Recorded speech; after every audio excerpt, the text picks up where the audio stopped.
Hello everyone, my name is Indy. It is July 2nd, 2026, and I wanted to come at you guys with a video of something that I wish I could have found on YouTube. I'm sure it might exist somewhere out there, but when I was going through a really hard time of constantly dooming about the state of the world and wondering, is it even worth it to keep going in such a crappy world?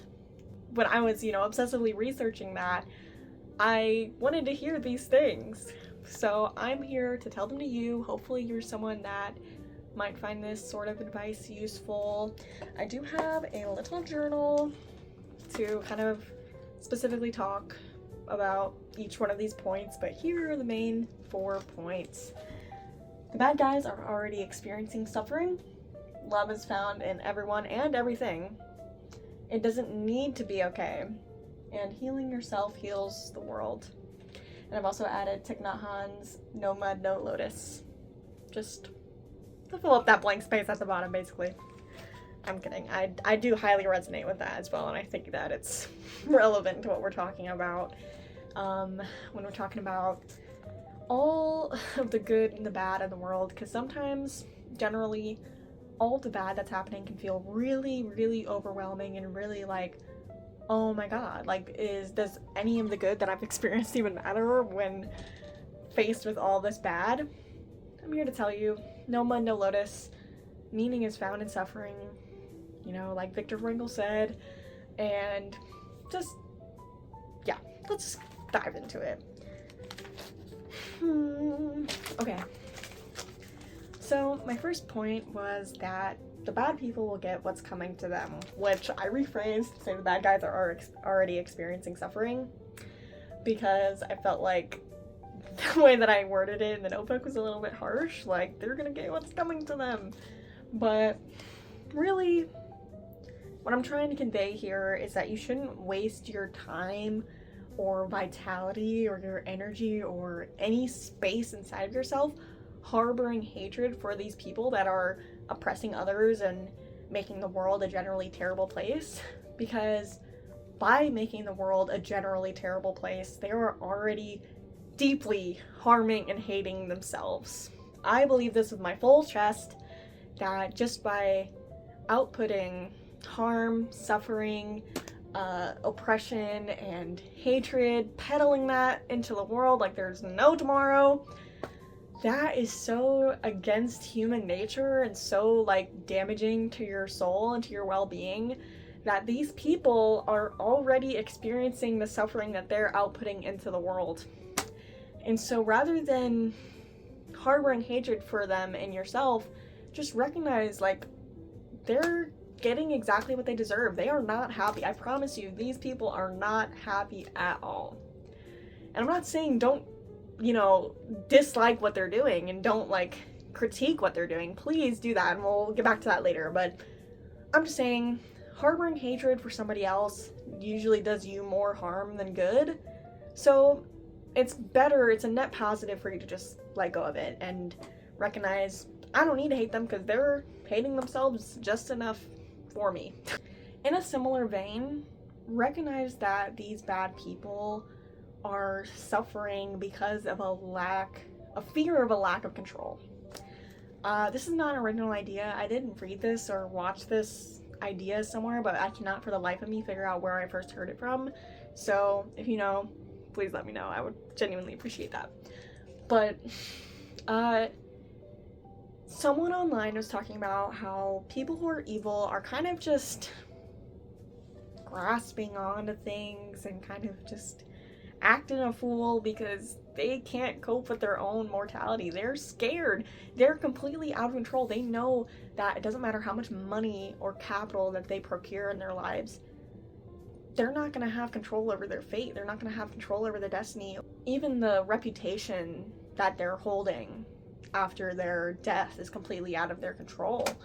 So they are clinging on to these tangible physical objects in our physical world, trying to comfort themselves and tell themselves, no, I'm in the real world. I belong here. I exist here. I have power and control here. But at the end of the day, they don't.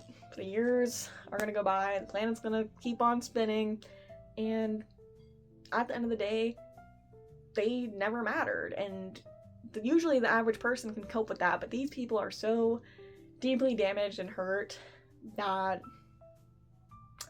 they just can't cope with their own lack of control. And I fully believe that as well. Now, comforted by that first truth, I want to transition into my next point, being that love is found in everyone and everything. This is another thing that I fully believe, because cooperation with one another is so baked into our humanity, even when it doesn't feel like it sometimes. Like, I feel like our society today is really isolated, but literally look around you. Look at this whiteboard itself. It took a team of people to make that, to cooperate and make that. Everything that's in our tangible world required human cooperation and love. And when I say love, I mean attention or dedication or passion or whatever, or just cooperation. Cooperation can be a form of love too. So it's everywhere and it's in everyone.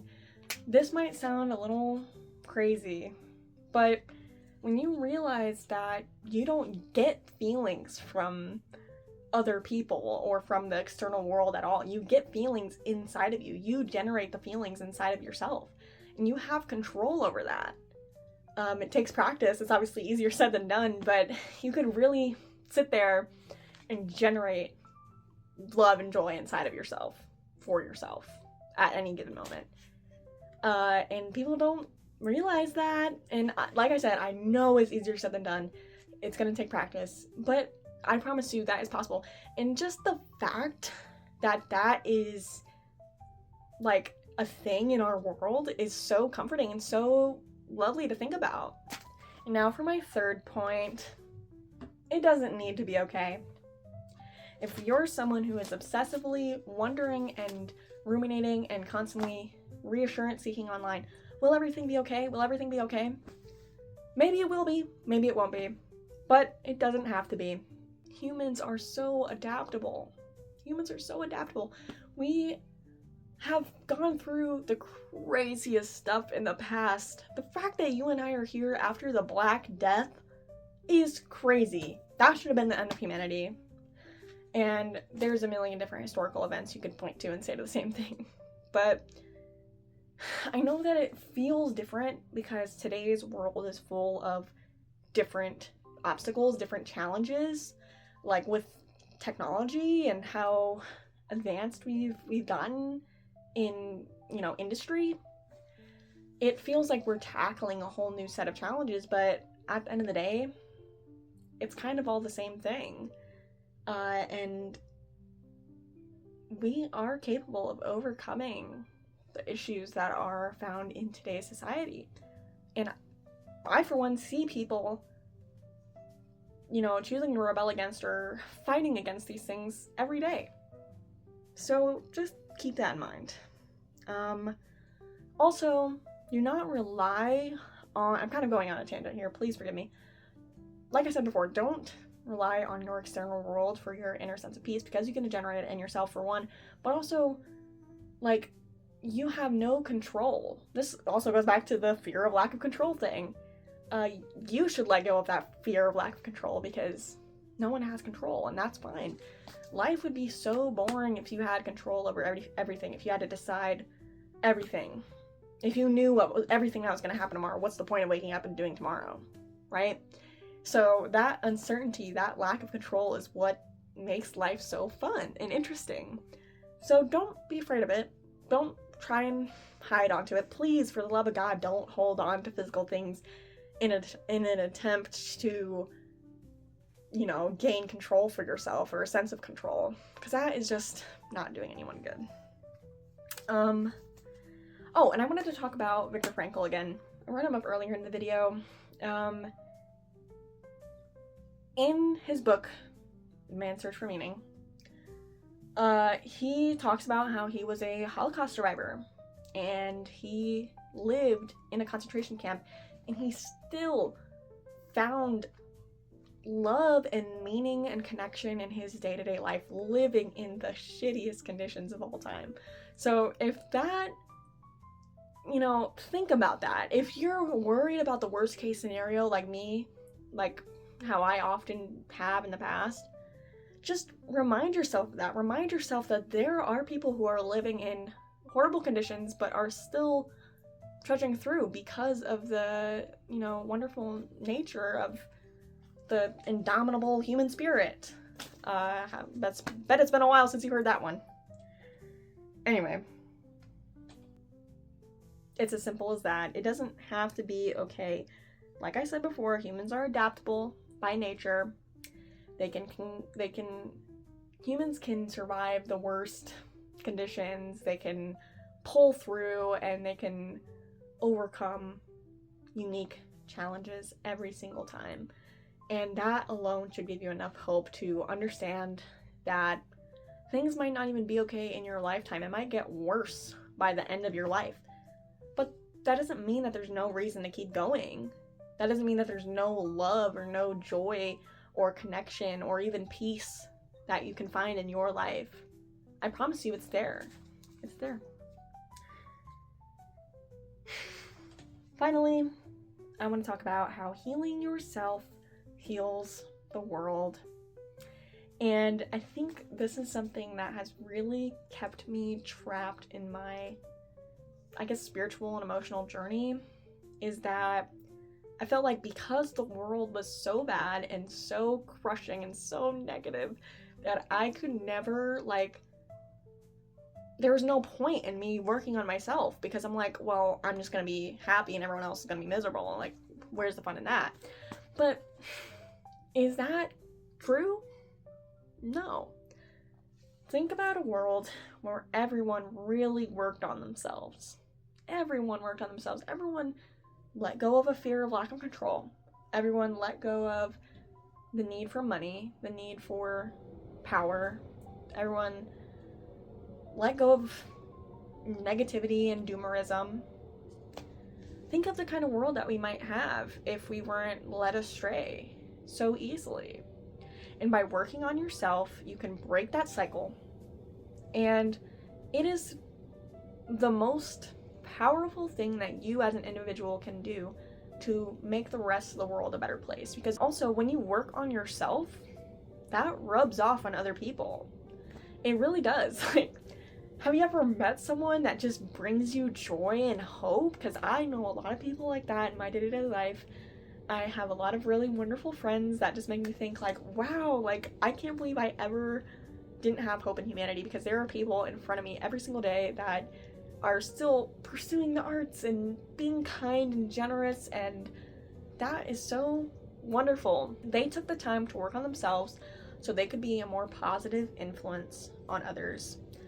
In the same vein, healing yourself makes you more equipped to heal others. I wrote down the example of having one doc in a whole town. I also don't think I came up with this. I'm really sorry for all these ideas that I'm stealing, but think about if there's a town, and for the entire town, the whole population, there was only one doctor. The doctor would probably be working very hard trying to keep everyone else afloat, healing the sick and injured, and it would get to a point where the doctor was incapable of helping other people. Maybe they get sick, maybe they get injured. They're completely out of commission. They cannot help the people around them. That's when everything goes stagnant. So, as selfish as it might sound, as I don't know how to say it, as silly as it may sound, think of yourself as the doctor in your town, in your village, in your city, or whatever. And understand that if you want to spend the rest of your life going out and making the world a better place and, being enacting positive social change on the world, you need to be at peace with yourself. You need to be healed in order to heal others. And that's kind of another beautiful thing about life, is it's a symbiotic relationship. When you do better, you can help other people do better. So don't neglect yourself just because you think the world is too crappy. So those are my main 4 points. I hope you can agree with me. I hope you can see where I'm coming from, but if you don't, please let me know. I'm very open to changing my views and engaging in a good faith conversation with people who really, you know, have different opinions than me. But as a closing note, I want to say this, and I'm taking this right from my journal. They want you to think, I have power and you don't. But what gives them power? You. Like, everyone else gives them power. They don't really have power. Does that make sense? I really hope I'm conveying that properly, because I fully believe that. I'm like, these people are not more powerful than you. They don't have some cosmic power. They can't fucking change the path of the moon. They are a person just like you. They don't have more power than you. You might be saying, well, they have power because they have money. But we're the ones that give value to money. If all of us unanimously decided money doesn't matter, screw you, stop throwing money at me, we disagree with that. Obviously, that is so far in the future that is probably never going to happen anytime soon, but I'm just saying, hypothetically, if that were to happen, they would lose all their power. So do they really have more power? And anything they've accumulated in physical reality is meaningless. Don't cower from these people. Especially don't feel disempowered or disheartened by them. Who are they to tell you that they're powerful? They don't know anything. They don't know the power of love. They are so disillusioned by wealth that they can't even conceptualize the power and motivation that comes from kindness, generosity, and hard work within authentic and real community. So yeah, let me know what you guys think. Thank you so much for watching, and if you have anything else that you'd like me to talk about, if you have any like specific advice that you might want to hear from another human about, I'm happy to sit down, give it some thought, you know, write a couple pages in my journal again, bust out the whiteboard, you know, and yeah, I'm really happy to do it. So bye guys.